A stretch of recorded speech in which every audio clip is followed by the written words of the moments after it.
എന്റെ ഒരു ചേച്ചി, നീ എപ്പ ചായ വെച്ചാലും ഭയങ്കര കടുപ്പമാണല്ലോ. ഓ. ഞാൻ എപ്പ ചായ ഇട്ടാലും കടുപ്പം കൂടി പണ്ട് മുതലേ ഇങ്ങനെ ചായ ഉണ്ടാക്കി പഠിച്ചു പോയി. ഇവിടെ പിള്ളേരുടെ അച്ഛന് നല്ല കടുപ്പമുള്ള ചായ ആയിരുന്നല്ലോ വേണ്ടതേ. പുള്ളി പോയി കഴിഞ്ഞിട്ട് ഞാൻ എപ്പ ചായ ഉണ്ടാക്കിയാലും ഇങ്ങനെ തന്നെ. രണ്ടു ദിവസം കൂടെ കഴിഞ്ഞിട്ട് പോവാടി നിനക്ക്. എന്റെ കുഞ്ഞു ചേച്ചി, ഞാൻ പോയില്ലെങ്കിൽ എങ്ങനെയാ? ഇപ്പൊ തന്നെ ഞാൻ ചെല്ലുമ്പോ ആന കരിമ്പും കാട്ടി കേറിയ പോലെ ഉണ്ടാവും വീട്. അച്ഛനും മക്കളും കൂടി അങ്ങനെ ആക്കിയിടും വീട്. എന്നാ പിന്നെ നീ പൊക്കോ. നീ എല്ലാ മാസവും ഇങ്ങനെ രണ്ടു ദിവസം നിൽക്കാൻ വരുന്നുണ്ടല്ലോ.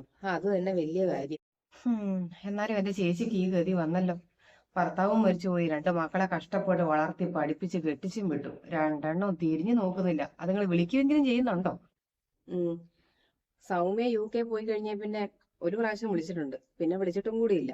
സ്വാതിയാണെങ്കിൽ ആഴ്ചയിൽ ഒന്ന് വിളിക്കും, ഒന്നോ രണ്ടോ വാക്ക് സംസാരിക്കും, ഫോൺ വെക്കും. ഒരു കൊച്ചുണ്ട്, ആ കൊച്ചിന്റെ കയ്യിലോട്ട് പോലും ഒന്ന് ഫോൺ കൊടുക്കാൻ പറഞ്ഞാൽ കൊടുക്കുകയില്ല. പറഞ്ഞിട്ട് കാര്യമില്ല. എന്റെ ചേച്ചി, ചേച്ചിക്ക് അങ്ങോട്ട് ചെന്ന് കാണാൻ മേലെ? ആ കൊച്ചിനെ കാണണമെന്നൊന്നും ചേച്ചിക്ക് ആഗ്രഹമില്ലേ? UK പോയി ഇപ്പം പിന്നെ മൂത്ത മോളെയും രണ്ട് മക്കളെയും കാണാൻ പറ്റിയല്ല. ഇളയവളെയും കൊച്ചിനെയും പോയി കാണാലോ. ഒരു കാര്യം ചെയ്യ്, ഞാനും കൂടെ കൂട്ട് വരാം, നമുക്ക് പോയി കാണാന്നേ. ഉം കൊച്ചിനെ കാണാൻ എനിക്ക് കൊതിയായിട്ട് ഞാൻ അങ്ങോട്ട് വരട്ടെ എന്ന് ചോദിച്ചിട്ട് എന്നും വിളിക്കും. അപ്പൊ തിരക്കാ, ഇപ്പൊ വരണ്ട, പിന്നെ വന്നാ മതി, ഞാൻ പറയാന്ന്. ഒന്നുമല്ല, ഞാൻ അങ്ങോട്ട് ചെല്ലുന്നത് അവൾക്ക് കുറച്ചിലാന്നേ. എല്ലാം നല്ല പഠിപ്പും വിദ്യാഭ്യാസവും ഒക്കെ ഉള്ളവരല്ലേ, അവളുടെ അമ്മായിയമ്മ അടക്കം. ഈ ഇംഗ്ലീഷും അറിയത്തില്ല, മര്യാദയ്ക്ക് സംസാരിക്കാനും അറിയത്തില്ല. അത് ഞാൻ ചെല്ലുന്നത് വാക്ക് കുറച്ചില്ല. പിന്നെ ഞാൻ അവളെ നാണം കെടുത്തണ്ടെന്നോർത്ത് പോയൊന്നുമില്ല. ഓ, വല്ലാത്ത സാധനങ്ങൾ തന്നെ. എന്റെ ദൈവമേ, ഞാനും വളർത്തുന്നുണ്ട് മൂന്നെണ്ണത്തിന്. എന്താവോ എന്തോ. ഇതൊക്കെ തന്നെ പ്രതീക്ഷിച്ചാ മതിയല്ലേ? എന്റെ പൊന്നു രാഗി മോളെ, മക്കളെ കണ്ടും മാമ്പും കണ്ടും കൊതിക്കണ്ട. നമ്മൾ മക്കളിൽ നിന്ന് ഓരോന്നും പ്രതീക്ഷിക്കുമ്പോഴാണ് അത് കിട്ടാതെ വരുമ്പോൾ നമുക്ക് സങ്കടവും നിരാശയും ഉണ്ടാകുന്നത്. അതുകൊണ്ട് ഒന്നും പ്രതീക്ഷിക്കണ്ട, ഒരു കാര്യവും പ്രതീക്ഷിക്കണ്ട. എന്റെ ഭർത്താവ് ജീവിച്ചിരിപ്പുണ്ടായിരുന്നെങ്കിൽ ഞാൻ ഇങ്ങനെ ഒറ്റയ്ക്കായി പോയി തരായിരുന്നു. രണ്ട് പിള്ളേരെ എന്റെ കയ്യിൽ ഏൽപ്പിച്ചിട്ട് അങ്ങേരങ്ങ് പോയില്ലേ.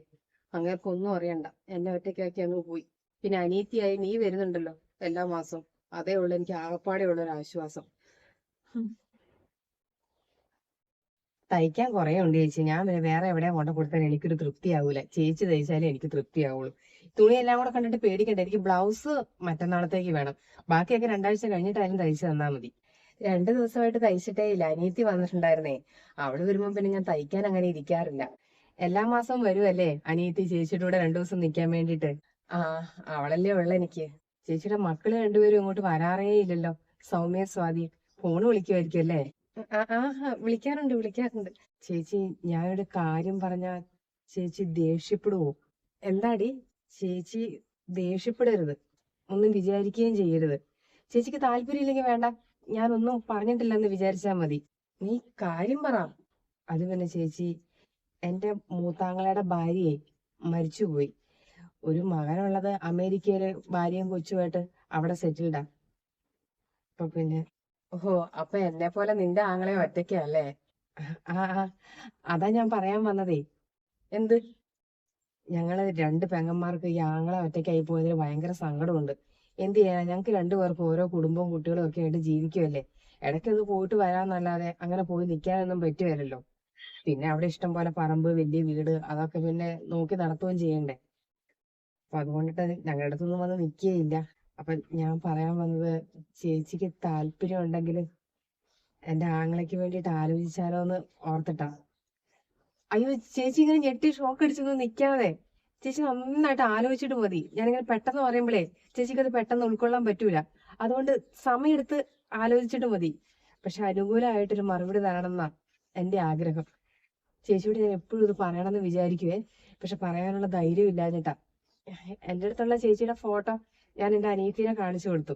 പിന്നെ ചേട്ടനെയും കാണിച്ചു കൊടുത്തായിരുന്നു. അവർക്കൊന്നും കുഴപ്പമില്ല. ഞാൻ ചേച്ചിയോടൊന്നും പറഞ്ഞിട്ട് പറയാന്ന് പറഞ്ഞതാ. എന്റെ ശാരി, നീ എന്തൊക്കെയാ പറയുന്നേ? ചേട്ടൻ പോയ പിന്നെ ഞാൻ അങ്ങനെയൊന്നും ഇതുവരെ ചിന്തിച്ചിട്ടും കൂടിയില്ല. ചേച്ചി ഇങ്ങനെ ഞെട്ടിത്തെറിച്ച് നിൽക്കാതെ. പിന്നെ ഞാൻ പറഞ്ഞില്ലേ, പെട്ടെന്ന് കേട്ടോണ്ടാണേ. ആലോചിച്ചിട്ട് മതി. നല്ലവണ്ണം ആലോചിച്ചിട്ട് മതി. ഞാൻ ചേട്ടന്റെ ഫോട്ടോ ചേച്ചിക്ക് വാട്സാപ്പിൽ അയച്ചു തരാം. ചേച്ചി ഒന്ന് ആലോചിച്ച് നോക്കിക്കേ. രണ്ട് മക്കളെ കഷ്ടപ്പെട്ട് പഠിപ്പിച്ച് അവർ തിരിഞ്ഞു നോക്കുന്നില്ല. പിന്നെ ആർക്ക് വേണ്ടിയിട്ടാ ചേച്ചി ഇങ്ങനെ ഒറ്റയ്ക്ക് ജീവിക്കുന്നത്? ആകെപ്പാടെ ഒരു ജീവിതമല്ലേ ഉള്ളൂ. ചേച്ചിക്ക് കുറച്ച് കഴിയുമ്പോൾ തോന്നും ഒരു കൂട്ട് വേണമെന്ന്. ഒരു അനിയത്തി ഉള്ളത് കുടുംബം ഇട്ടിട്ട് എപ്പോഴും ഇങ്ങനെ ചേച്ചിയുടെ അടുത്ത് വന്ന് നിൽക്കാൻ പറ്റുമോ? അതുകൊണ്ട് ചേച്ചി ഒന്ന് ആലോചിക്കണേ കേട്ടാ. ന്നാ.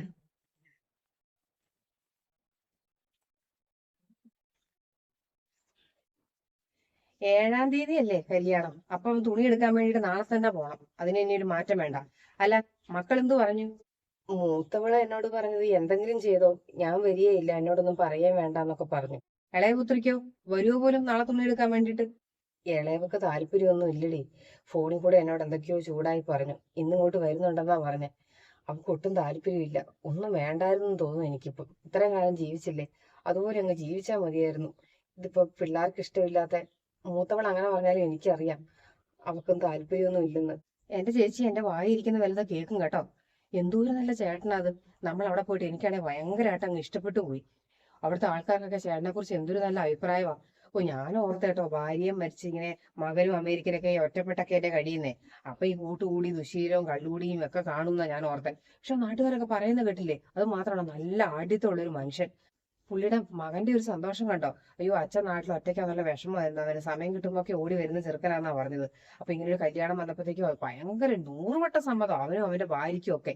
എന്നിട്ട് പിന്നെ ചേച്ചി എല്ലാം ഒത്തു വന്നപ്പോ ഇപ്പൊ മുടക്കം പറഞ്ഞുണ്ടല്ലോ, മക്കൾ വരുന്നൊരിക്കലും വരണ്ടെന്നേ. സഹകരിക്കുന്നുണ്ടെങ്കിൽ സഹകരിച്ചാൽ മതി, ഇല്ലെങ്കിൽ പോവാൻ പറ. എന്നാലും ഓരെന്നാലും ഇല്ല, ഞാൻ എന്തായാലും ഈ കല്യാണം ഇനി നടത്തിയാണോളൂ. എനിക്ക് എന്റെ ചേച്ചി ഒറ്റയ്ക്ക് ആകുന്നതിൽ എനിക്ക് സങ്കടമുണ്ട്. പറ്റുമായിട്ടല്ല ഞാൻ ഈ ഓടി വരുന്നത്, നിന്റെ മുഖം ഓർത്തിട്ടാ. നീ ഒറ്റയ്ക്കാണല്ലോ എന്നുള്ള ആദ്യം കൊണ്ടാ വരുന്നത്. നിന്നെ എങ്ങനെയെങ്കിലും സുരക്ഷിതമാക്കിയാലേ എനിക്ക് സമാധാനമുള്ളൂ. അമ്മയ്ക്ക് നാണമുണ്ടോ? അമ്മ ഞങ്ങളെ കുറിച്ചൊന്ന് ആലോചിച്ച് നോക്കിയോ? ഞങ്ങളെ രണ്ടുപേരും കല്യാണം കഴിപ്പിച്ച് വിട്ടതല്ലേ. ആ വീട്ടിൽ ഞങ്ങൾക്ക് ഉണ്ടാകാൻ പോകുന്ന നാണക്കേടിനെ കുറിച്ച് അമ്മ എന്താ ആലോചിക്കാത്തത്? അയ്യോ, അവിടെ ഇനി തലയുയർത്തിപ്പിടിച്ച് എനിക്ക് നടക്കാൻ പറ്റുമോ? ശോ, എന്റെ അമ്മായിയമ്മയോ നാത്തൂമാരോ ഇത് അറിഞ്ഞിട്ടുണ്ടെങ്കിലുണ്ടല്ലോ എന്റെ കാര്യം പോക്കാം. എന്തായാലും ഇത് നടക്കത്തില്ല അമ്മേ, ഞാൻ സമ്മതിക്കത്തില്ല. ആ ഫോണും കാണിക്ക്, അയാളെ വിളിച്ച് ഞാൻ പറഞ്ഞോളാം ഈ കല്യാണം നടക്കൂലെന്ന്. മോളെ, അമ്മ ഫോൺ തരുന്നുണ്ടോ ഇല്ലയോ?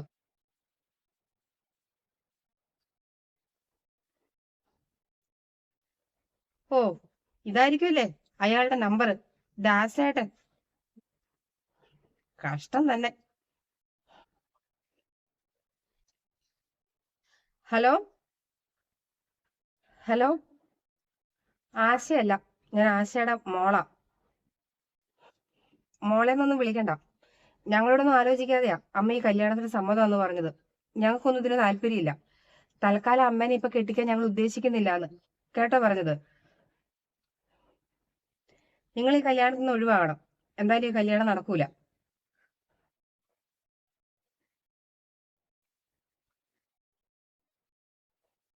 ഹലോ, എന്താ പറഞ്ഞ മോളെ?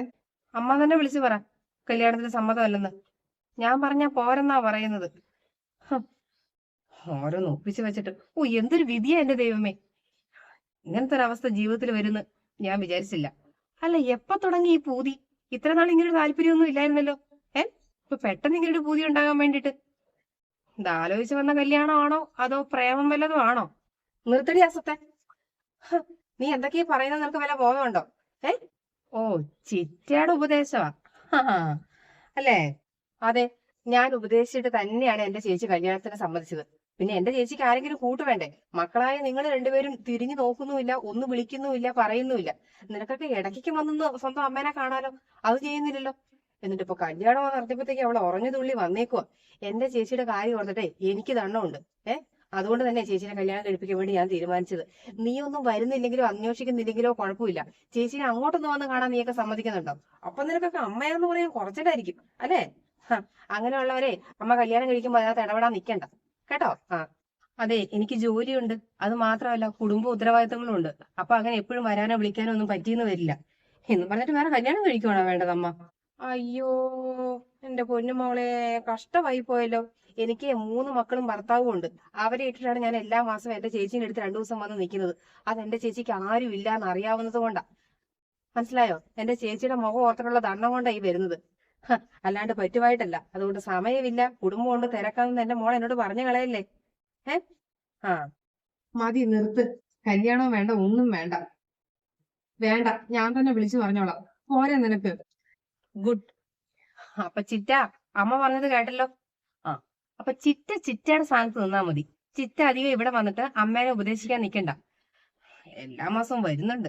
ഓ, ചേച്ചിനെ വേറെ കെട്ടിക്കാനായിരുന്നു ഇങ്ങനെ എല്ലാ ദിവസവും വന്ന് ഉപദേശിച്ചുകൊണ്ടിരുന്നത്. അങ്ങനെ ഇനി ഞങ്ങളുടെ വീട്ടിൽ വരാൻ നിൽക്കണ്ട. ചിറ്റയുടെ വീട്ടിലെ കാര്യം നോക്കിയാൽ മതി, ഇവിടുത്തെ കാര്യം നോക്കണ്ട കേട്ടോ. മതിയടി, നിർത്തിക്കോ. അവളോടൊന്നും പറയാൻ നിൽക്കണ്ട.